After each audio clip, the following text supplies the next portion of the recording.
할렐루야. 사랑하는 대강의 가족 여러분, 오늘 하루도 하나님의 말씀과 동행하는 삶이 되길 소망합니다. 오늘 함께 나눌 하나님의 말씀은 마가복음 13장 1절 말씀입니다. 예수께서 성전에서 나가실 때 제자 중 하나가 이르되 선생님이여 보소서, 이 돌들이 어떠하며 이 건물들이 어떠하니까. 아멘. 13장은 예수께서 성전에서 나가실 때라는 말씀으로 시작합니다. 17장 27절 이후로 성전에 머물며 계시면서 여러 가지 논쟁과 교훈을 마치신 예수님께서 이제 성전을 떠나 감람산으로 가려 하시는 겁니다. 단순히 하루에가 저물었기 때문에가 아니고 또 할 일을 다 하셨기에 다른 일을 위해 떠나시는 것도 아닙니다. 이 본문에서 성전에서 나가신다는 뜻은 평범하게 나가신다는 뜻이 아닙니다. 먼저는 하나님 없는 성전을 떠나신다는 뜻입니다. 예전에 심파극을 하는 사람들이 사랑하는 님이 자신의 곁을 떠나라는 상황극에서 늘 하던 대사가 있습니다. 오, 당신은 나의 태양, 당신 없는 나는 안고 없는 찐빵이요, 고무줄 없는 빤스요, 총알 떨어진 따발총이에다.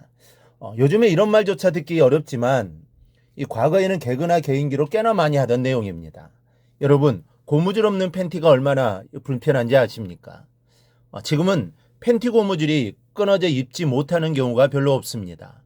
요즘 팬티는 여러 가지의 가닥에 고무줄을 넣거나 이 밴드형의 고무줄을 사용하기 때문이죠. 그런데 예전의 팬티들은 고무줄을 한 가닥만 집어넣어 만들었습니다. 그래서 입을 때는 멀쩡하던 것이 입고 다니다가 끊어지는 경우가 많았습니다. 그러면 사실 얼마나 불편한지 모릅니다. 아무 데서나 벗어 던질 수도 없는 노릇이지만 한 장의 팬티도 마르고 닳도록 꿰매어 입던 시절이기에 버릴 생각은 하지도 않았습니다.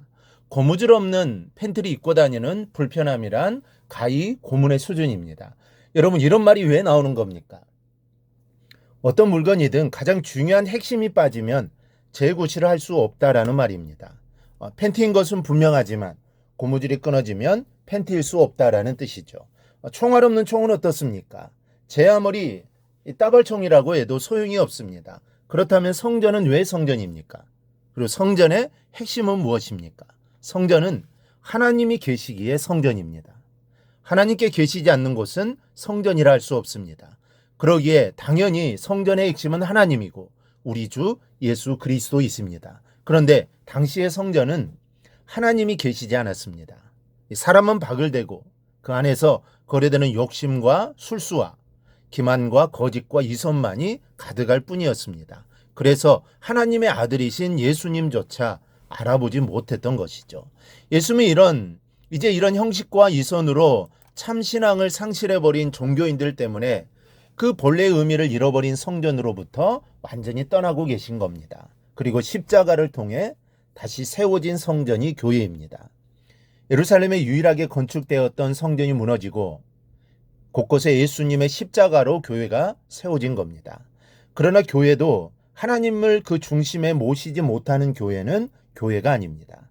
즉, 교회가 겉으로는 활발하게 활동하고 사람이 많이 모일지라도 하나님보다 사람의 생각, 세상의 가치, 물질, 성공, 전통이 더 소중하게 여겨진다면 본래의 교회의 모습을 잃어버린 겁니다.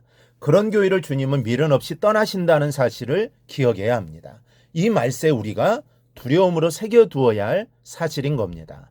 또 하나는 예수님 없이 만족하는 교회들이 있다라는 사실을 기억해야 합니다. 분명히 십자가를 세우고 예수님의 이름을 부르는 교회임에도 불구하고 안고 없는 찐빵 같은 교회들이 있습니다. 어떤 교회들일까요? 예수님 아닌 다른 것으로 만족을 삼으려는 교인들이 모인 교회들입니다. 사람을 만나는 인간관계를 위해 신앙생활을 하는 교인들이 있습니다. 신앙이라는 도구로 얻을 수 있는 것들 때문에 교회에 나오는 사람들이 있습니다. 사람들로 얻을 수 있는 인기와 명예를 위해 열심을 내는 사람들도 있습니다. 그러나 분명한 것은 교회 안에서는 예수 이외에 다른 것으로 만족을 얻을 수 없다는 사실입니다. 오스트리아의 대작곡가인 하이든에게 한 사람이 물었습니다.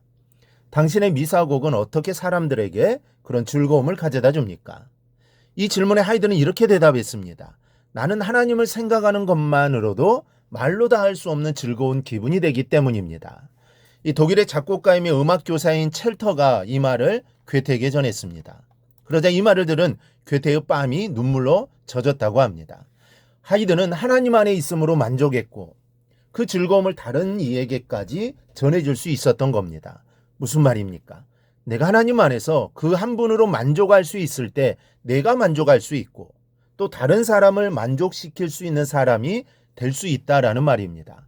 그래서 고린도서 6장은 이렇게 말씀합니다. 너희 몸은 너희가 하나님께로부터 받은 바 너희 가운데 계신 성령의 전인 줄을 알지 못하느냐.